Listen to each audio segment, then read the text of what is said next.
I'll be the first to say that I'm pretty damn late when it comes to Smallville. Yes, Smallville has been around for a long time, and yes, I did watch some of it when I was younger, but it was just like an episode here and there. I wasn't watching it consistently. I wasn't watching it on some service. I wasn't watching it every day when it replayed or something along those lines. I only watched it kind of periodically, but a buddy of mine kind of got me back into it. And I was like, you know what? Why not? I mean, this whole channel is based around me watching, reading, and doing stuff like that with these superhero-like shows and or comics or whatever you want to say. And this show right here, this pilot episode might just have been the greatest superhero pilot episode I've ever seen. And I know that's a wild thing to say, but we knew what everybody wanted in terms of Superman. I'm going to be honest. The Henry Cavill version of Superman that we got wasn't very good. It wasn't Superman. It wasn't your traditional Superman. It was far from it. Not saying Henry Cavill's a bad actor by any means. He's fantastic at acting. But the writing of that Superman was terrible. So when I heard from my buddy, he was telling me, oh, Smallville Superman, it's elite. It's really good. It's amazing. You'll really like it. And on top of that, the new Superman by James Gunn is based around it. And I was like, all right, I got to watch at least the pilot. And let's just say I've been watching a little bit more beyond that. But let me tell you why it's the greatest superhero pilot episode that I've ever seen. For starters, we get a lot in this episode, like a lot. We immediately start with a short origin story of various characters. We get your Superman, who is not as baby as he really should be, but he's still like a young kid that kind of just shows up in Kansas, and obviously his family finds him. We see Lex Luthor, aka, the one and only hater of Superman. We actually learn how he becomes bald. We learn what happens, and then we even see Lana Lang, a young Lana Lang, who is, well, unfortunately has to hear about her parents get killed in the meteor meteor shower that ends up happening. And it's pretty crazy because it's so quick, it's so fast paced that we get this origin story. But these are all the things that we do get and listen to as we're kind of pushing forward to present day. We quickly do get an intro into Clark's friends, but the main thing that is funny, truly funny in this part of the episode, is an introduction into Kryptonite. We have Lana standing there, which, by the way, the actress that plays Lana is absolutely gorgeous. Dead drop gorgeous. I mean, like, it is ridiculous. Maybe that's something that maybe not all of us agree on, but in my opinion, she is absolutely stunning. But with that said, we have Lana kind of having this necklace on her, and every time Clark gets around her, he gets super weak in the knees, like practically collapsing to the ground, falling over, keeling over. And it's kind of funny because you're like, that's funny. Like, even his friends are laughing about it. Like, oh yeah, it's Clark. He always does this. When he's around Lana, he always gets weak in the knees and falls and like kind of crumbles away. But the reason why this actually happens is because her necklace actually has a kryptonite stone in it. And that right there is a pretty fun detail and a pretty fun tidbit that does come up quite a bit in terms of kryptonite itself, but is still a funny idea that we have Clark kind of be so smitten by Lana that nobody even questions it. Everyone's like, oh no, he just is insanely in love with her, and that's why he crumbles. Not that, somehow there's something that is hurting him or making him sick or something along those lines. Not at all. Legitimately, they're like, nah, it's just, it's Clark being Clark, right? Which is pretty endearing when you put it into perspective.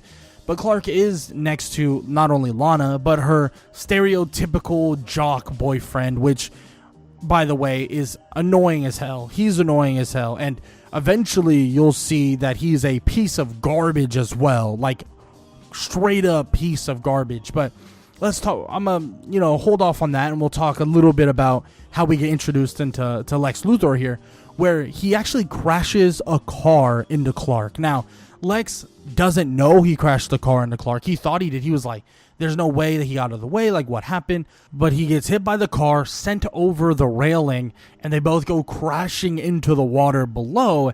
And this right here is a pretty crazy thing because we see that literally Clark has all his powers, or not all of them, but he has a good chunk of his powers in terms of, you know, his strength, his super strength, his durability and stuff like that, leading to Clark just straight up tanking this car, like tanking it, just smacked by it going like 60, 70, whatever miles per hour. And they go overboard. He saves Lex Luthor from the car, helping him out. And Lex is like, I can't believe it. Like, how did you save me? Blah, blah, blah. He's so grateful and all of these things.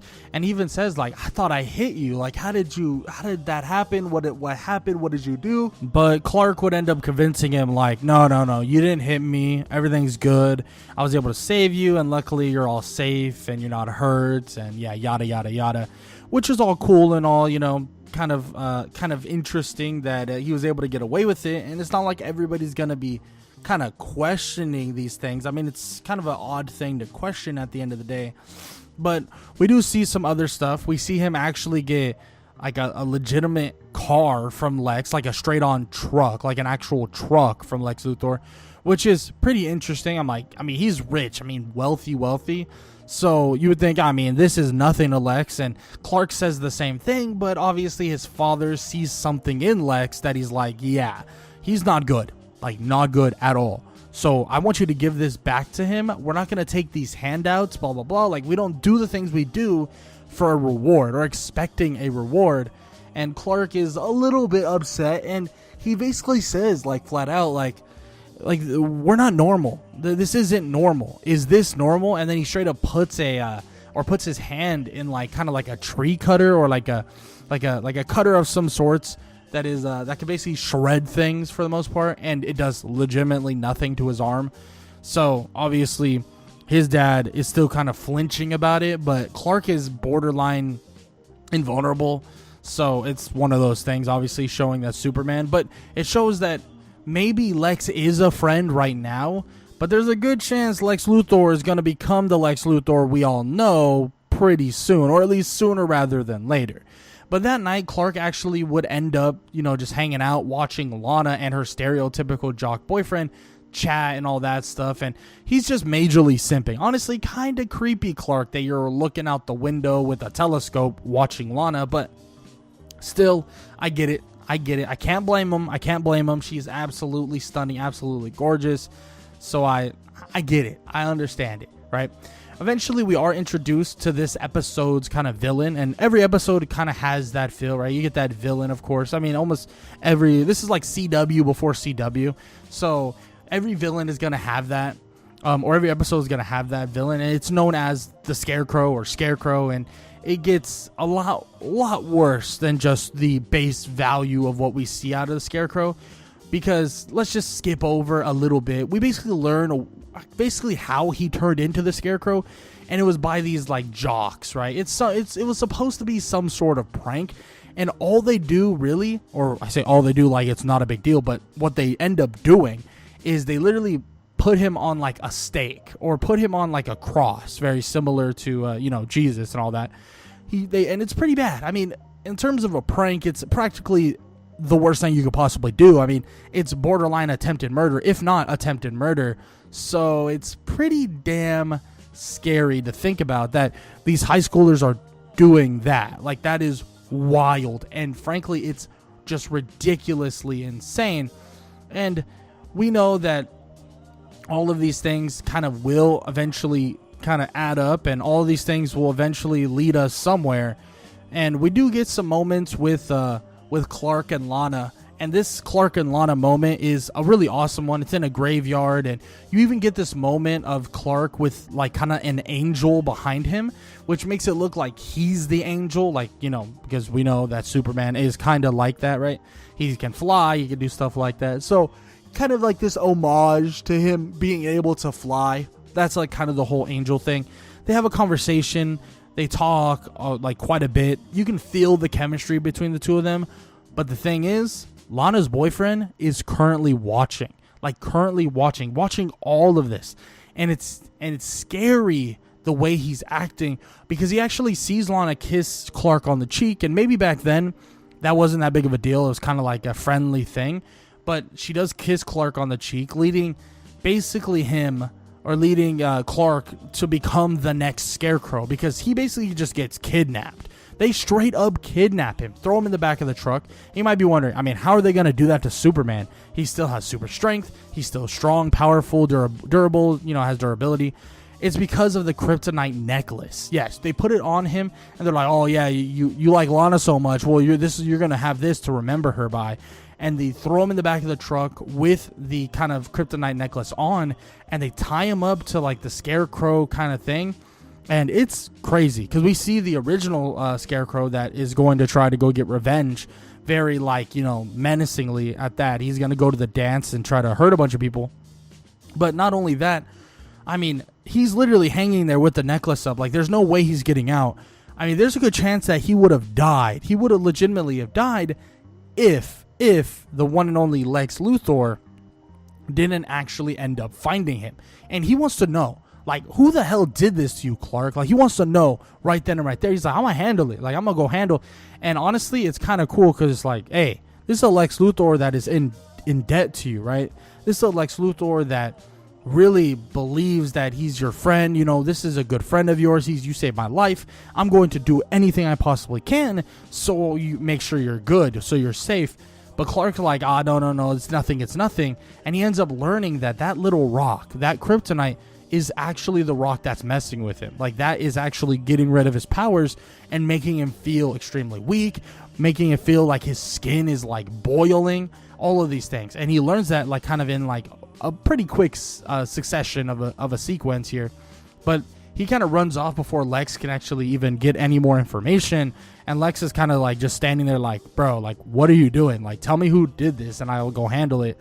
But of course, he's worried about Scarecrow going and killing a bunch of people at the dance. And luckily enough, he does get there and he stops it all from happening.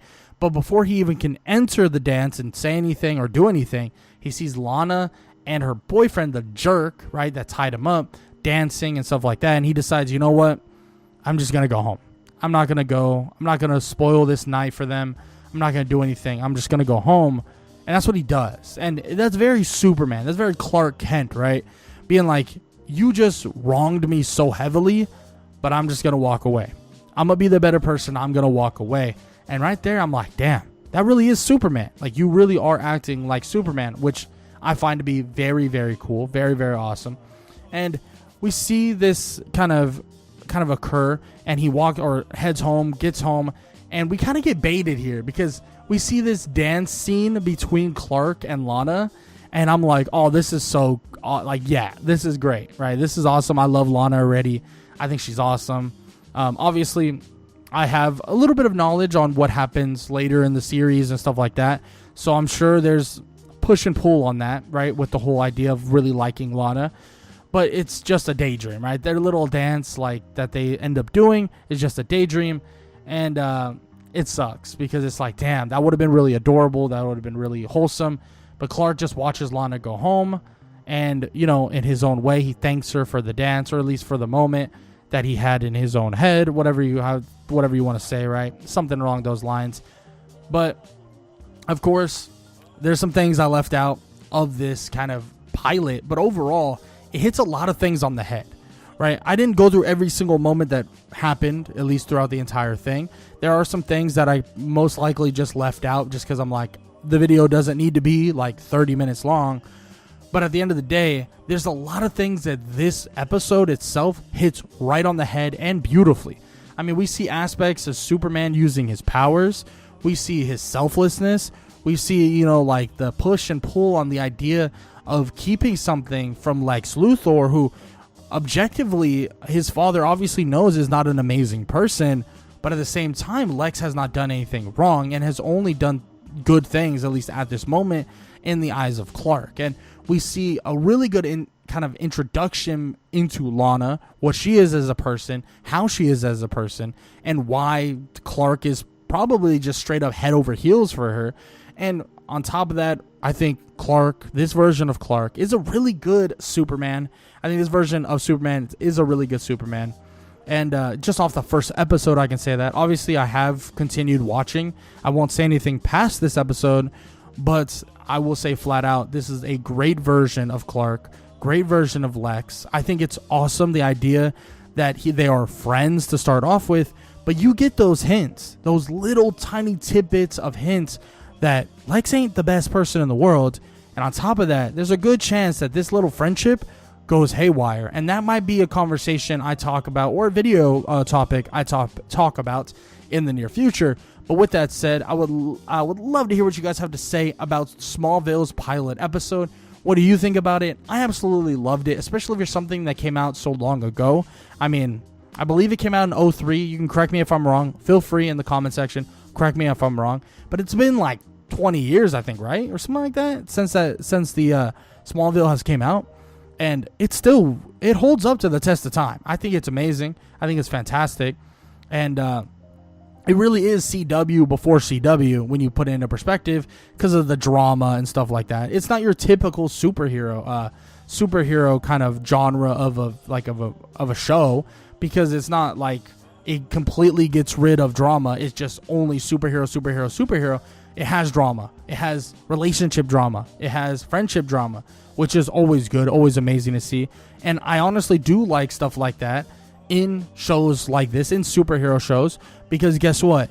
They are human too. In their own right, they are human as well. And they're going through life just like how we would, just with the added addition of super-like powers. But with that said, I would love to hear what you guys have to say in the comment section below. And if you did enjoy this video, YouTube believes you'll enjoy this one, so might as well go check it out.